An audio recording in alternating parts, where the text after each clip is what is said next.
Let me ask you something.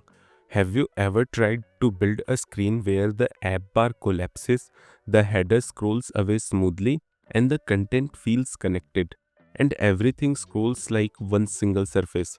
You tried list view, you try column, and you also tried nested scroll view, and then everything breaks. This is where custom scroll view and slivers come in. In this video, we are going to deeply understand how complex scrolling works in Flutter and why normal widgets fail, and how SliverAppBar solves real production UI problem. So let's start with a simple example. Let's say you want to create an screen in which app bar scrolls with your content, right? Then what you do, you add a single child scroll view, and then you have a column widget in which you added your app bar, and then you added a list view builder, right, in which we have few items, and we are just returning a list style in which we have a title. Now if I save the code and run the application, then you can see our content is scrolling and our app bar is also getting scrolled. But if you notice, then inside this app bar, it going behind this notch, and there is no animation, and it's looking very bad. But you can say that this code technically works, but the performance or UI UX which you wanted, you never achieved this. You have got nested scrolling, and the physics is broken here, and it's not having a collapsing behavior, right? Flutter was never designed for this kind of approach. To achieve this kind of behavior, we have custom scroll view. Custom scroll view is Flutter's low level scrolling system. Instead of scrolling widgets like we are doing here, it scrolls slivers. Now you can ask that what is slivers? So sliver is just a simple widget that knows how to behave inside a scrollable area. For example, let's remove all this code from here and here add a custom scroll view. Okay. Now inside this custom scroll view, we just need to add the slivers. Okay. So here simply mention slivers, and then here we need to add an array. So here add that array. Now inside this array, we add all the widgets which we want to scroll. Okay. So here simply mention sliver app bar. This is going to be our app bar. So here simply mention a title and then give a text widget which will simply say sliver app bar. Okay. Then here let's say we want to add the list. Okay. So here you can add the sliver list, and then here you need to mention the delegate. So here mention delegate, then here add sliver child builder delegate. So the sliver list implementation is exactly same like the list view builder. Like in the builder property of the list view, we add context and index, right? So same way here we need to add the context and index, and then it will return a widget which we want to render. So here let's say I want to render a list view. So here simply mention list view. Then for title, here add a text widget which will say item and index. Okay. Then here we need to add the child count, like how many child is going to be in this list. So here add the child count as 30. Now if you save the code and run the application, then you can see when I'm scrolling, then in the app bar we have this nice shuttle animation, and it's looking pretty good rather than the previous implementation which we have added. And this is the minimum sliver layout. No nested scrolling needed, and we just have a one scrollable surface which works perfectly fine. Now let's talk about the sliver app bar. This sliver app bar is not just like your normal app bar. It's a scroll aware header, basically, which means it can expand, it can collapse, and we can add the multiple behavior on this app bar. Like we can pin this app bar, we can add the floating behavior, or we can add the snapping behavior. And all these behavior are based on scroll position.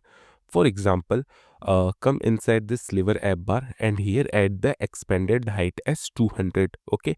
Now if you save the code and run the application, then you can see app bar height is increased, and when we are scrolling, it's having this nice subtle animation. Now just remove this title from here, and instead of it, here add the flexible space, and then here you can mention the flexible spacebar widget.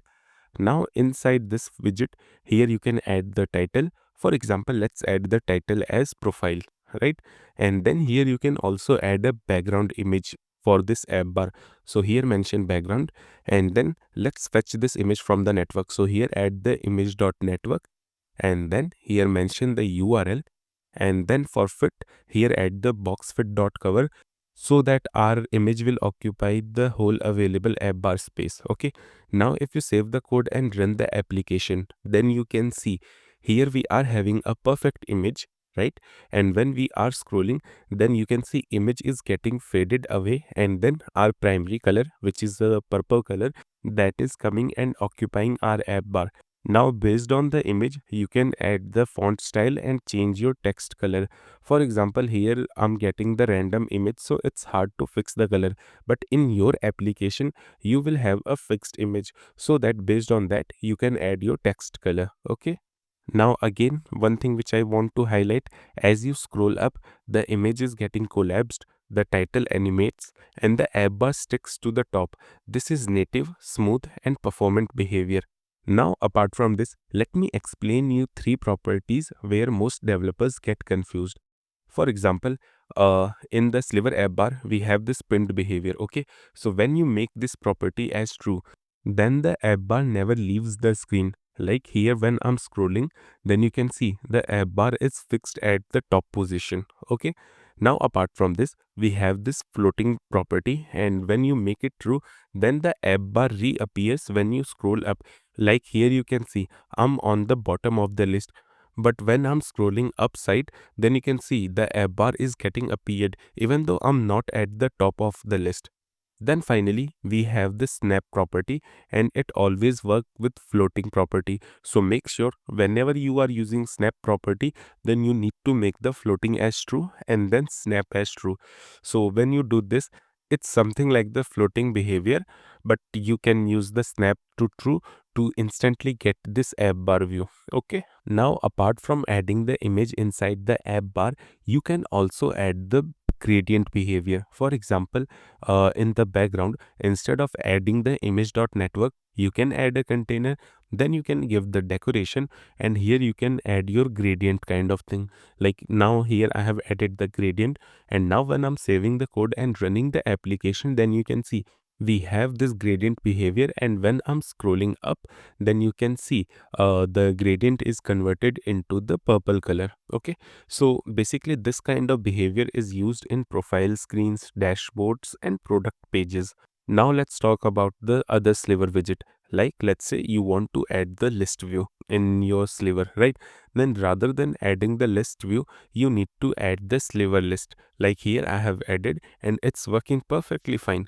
Now let's say you don't want the list behavior and you want to add the grid view.